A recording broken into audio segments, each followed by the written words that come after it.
The Word of God is alive and powerful, sharper than any two-edged sword, piercing even to the dividing asunder of the soul and spirit, and of the joints and the marrow, and is a critic of the thoughts and intents of the heart. All Scripture is God-breathed, and is profitable for doctrine, for reproof, for correction, for instruction in righteousness, that the man of God might be mature, thoroughly equipped unto all good works.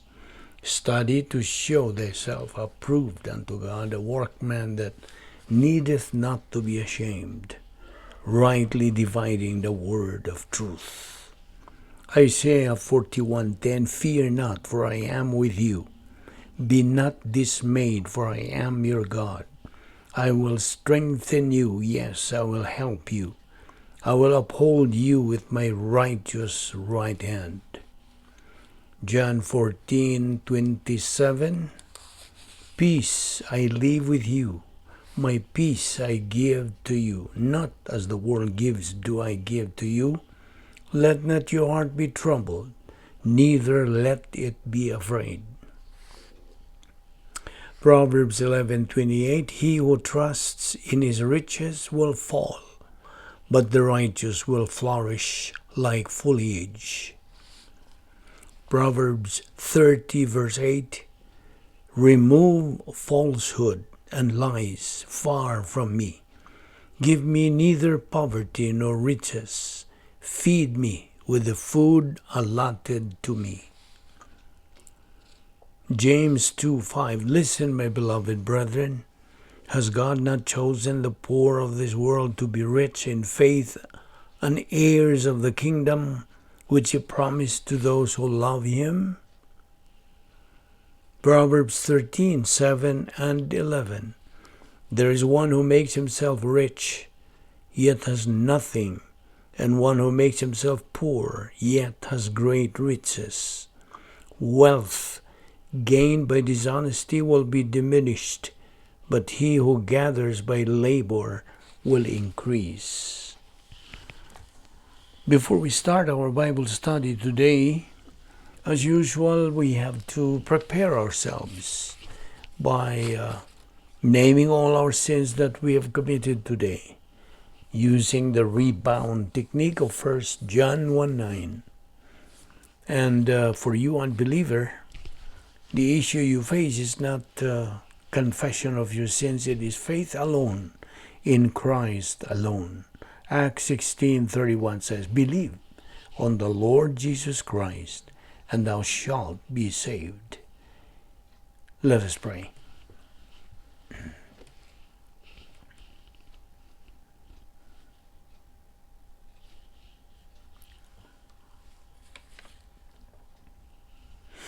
We thank you, Heavenly Father, for this new day that you bestowed upon us, for giving us another opportunity to study your word, this manna from heaven that we desperately need for the nourishment of our soul.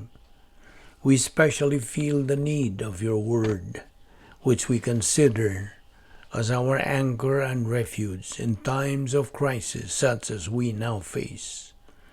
We now pray that you give us a deeper concentration and focus to your truths, which you are going to impart to us today as we continue assimilating your word, for us to be able to accelerate our spiritual growth, thus attain our common goal as believers, the maturity and capacity stage, and in the end become pivot to our client nation and as invisible heroes. All this we ask in Christ's precious name.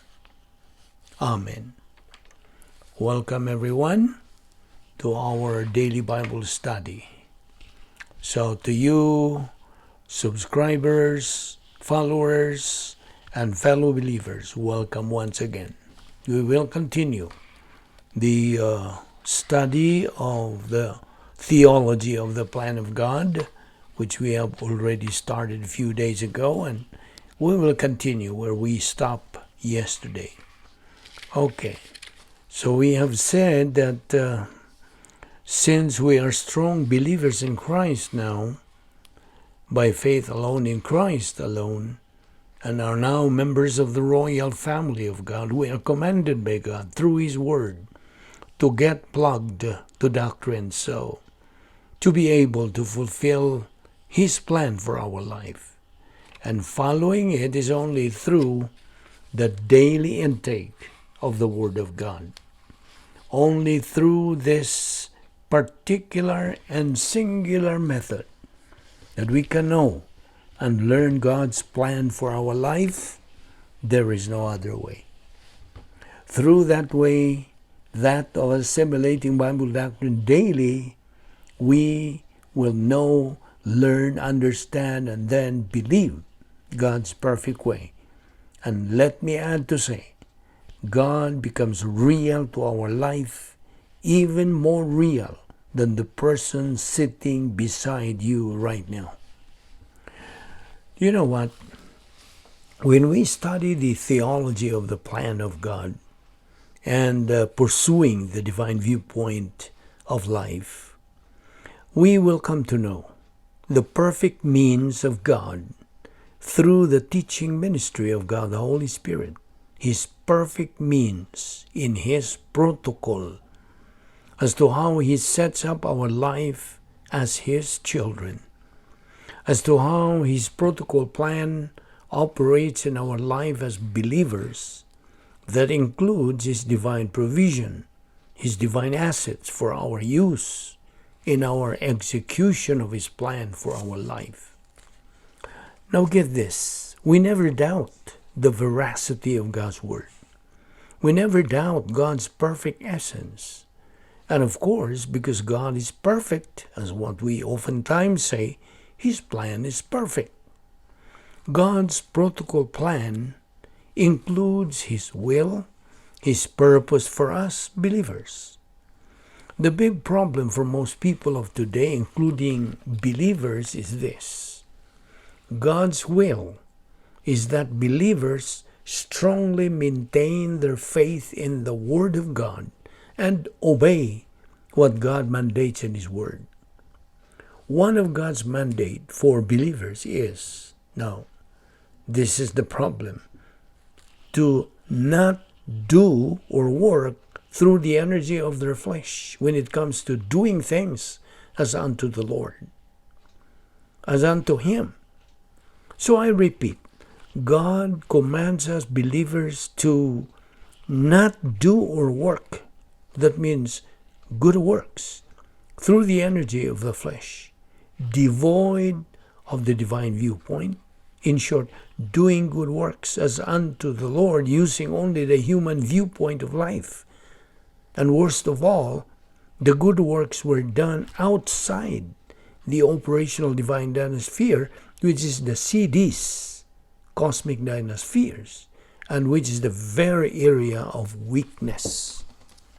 And most of us believers know from doctrine that what is meant in this point of doctrine is that the good works performed in the area of weakness outside of God's protocol plan is compared in the Word of God as filthy rags. Isaiah 64:6. This, then, is what we term as human good works, compared in the book of 1 Corinthians 3:12 as wood, hay, and stubble. This kind of good works is going to be revealed by fire, and the fire shall try every man's work of what sort it is. 1 Corinthians 3:13. What God's Word mandates believers is for them to do divine good works, not human good works. Because human good works are combustible, meaning when they're tried by fire, they easily get burned, hence not rewardable during the judgment seat of Christ. Only divine good works are rewardable in heaven by God, as they are compared in 1 Corinthians as silver, gold, and precious stones, because they are non-combustible. They don't get burned. And like I said Most people of today, including a lot of believers, just do and do and do good work, all as they think are for God's honor. Now, these people, it is sad to say, just do not have a clue about God's protocol as what should be correctly followed. Let us remember that God's will, God's purpose, God's plan and protocol are all perfect, reflective of His being a perfect God. And if you got no Bible doctrine in your soul because you are negative towards the study of the Word of God, then definitely you are not following the rule of God's plan. A right thing done in a wrong way is wrong. A wrong thing done in a right way is wrong. A wrong thing done in a wrong way is still wrong. Only a right thing done in a right way is right. That's the rule. That's the perfect procedure and perfect protocol. And if you're negative towards this truth, I'm sorry to tell you, you're just a product of your decision. And you remain carnal, reversionistic, or as most evangelicals call it, backsliding believer, then there's no way you can grow in your spiritual life as a believer. No way. So this is a challenge to our dear fellow believers to wake up from their spiritual slumber. Listen, the only way that we believers can fit in to the perfect plan of God is for us to avail of God's divine provision, divine assets, with our humility in the use of them. You see, the plan of God is perfect. We only say that. And the only way to fit into God's plan, which is perfect, is to make use, avail of His assets that He provided as believers. And that includes His Word made available to us through the teaching ministry of God, the Holy Spirit. And from there, we will know who and what God is, what His plan is all about, how He operates and works as a perfect God. Now, where else can you avail of this kind? Where else? From nowhere. Again, for us believers who are imperfect, to fit into God's perfect plan is to study, learn, believe, and apply God's Word to our life. Do you know what I mean?